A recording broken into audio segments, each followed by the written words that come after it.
ራስን ለመለወጥ ዝግጁ ነህ? በ21 ቀን ውስጥ አዲስ ራስን መፍጠር ትችላለህ። ዛሬ በ21 ቀን ውስጥ እንዴት አድርገህ አዲስ ራስን እንዴት እንደምትፈጥርና አዲስ ህይወትን መገንባት እንደምትችል እና ለስኬት ጉዞ እንዴት መቀጠል እንደምትችል እሱን በደንብ አድርጌ ነው የሚያሳይ። ስለዚህ ቪዲዮን እስከ መጨረሻ መከታተላችሁ እንዳይረሳ።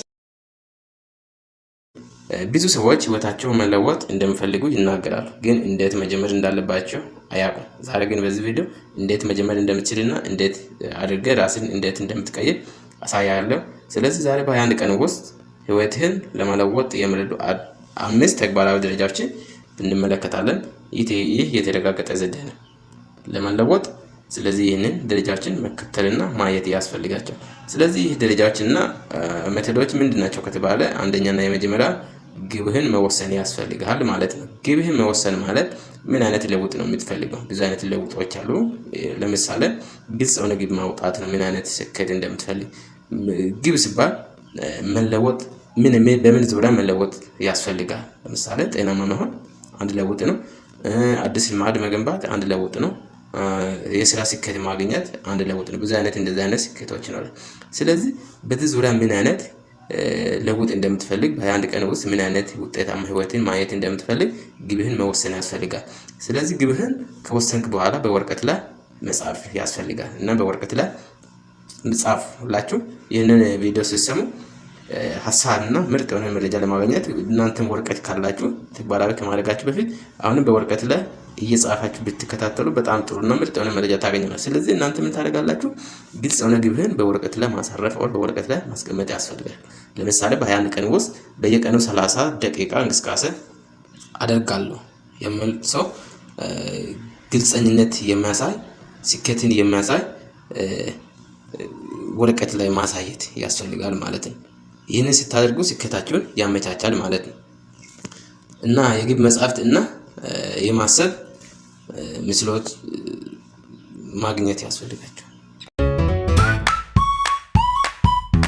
ሁለተኛው ደግሞ 21 ቀን ውስጥ አዲስ ራስን መፍጠር ከፈለክና ውጤታማ ህይወት 21 ቀን ውስጥ ማሳየት ከፈለክ አሁን የማሳይህን ሁለተኛውን በደንብ አድርግ። እሱም አነስተኛ ደረጃዎችን መውሰድ ያስፈልጋል።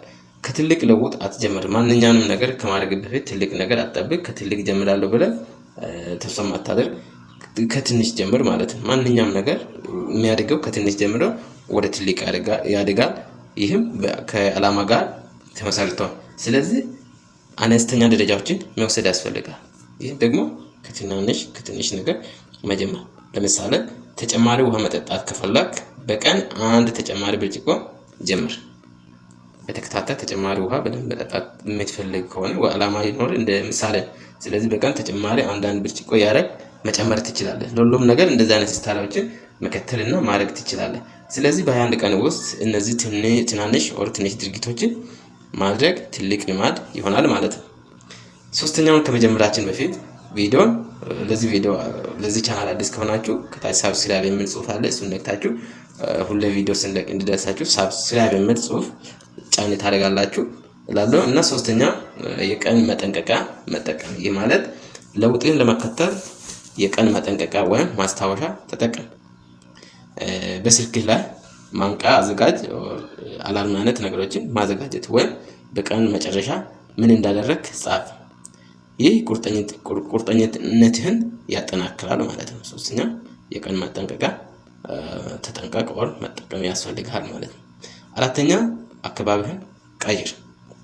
አካባቢህን ቀይር ሲባል አካባቢ ስኬትህን ይነካል ሁሉ። ለምሳሌ ተጨማሪ መጽሐፍ ማንበብ ከፈለግ መጽሐፍትን በቅርብ ቦታ አስቀምጥና ከዛ የወሰድ ማንበብ ትችላለህ ማለት ነው። ስለዚህ አካባቢህን ለውጠህ መለወጥ ለስኬት ያመቻቻል። እና አምስተኛ ድጋፍ ፈልግ። ሁሉ ስኬት የሚመጣው በድጋፍ አብሮ በመስራት እና የማትችለው ነገር ሌሎችን መጠየቅ፣ ከሌሎች መማር። ሁሉ ስኬታማ የሆኑ ሰዎች ከሌሎች ይማራሉ። ጓደኞቻቸው፣ ከቤተሰቦቻቸው ወይም በመስመር ላይ የሚሰጥ ነገሮችን ይማራሉ። ስለዚህ የሚደግፉ ሰዎች ከጎን ካሉ በ21 ቀን ውስጥ ህይወትህን በደንብ አድርገህ መለወጥ ትችላለህ። ትልቅ ደረጃ ውስጥ መገኘት ትችላለህ። ትልቅ ለውጥ ታያለህ ማለት ነው። ይህንን ቪዲዮ እንደተመለከታችሁን ይህንን ቪዲዮ ወደዳችሁት? ከወደዳችሁ ላይክ አድርጉ፣ ለሌሎችም እንደርስ ሼር አድርጉ። ለኛም ስለምጠቅመን ሳብስክራይብ ማድረጋችሁ እንዳይረሳ እላለሁ። ቴንክ ፎር ዋቺንግ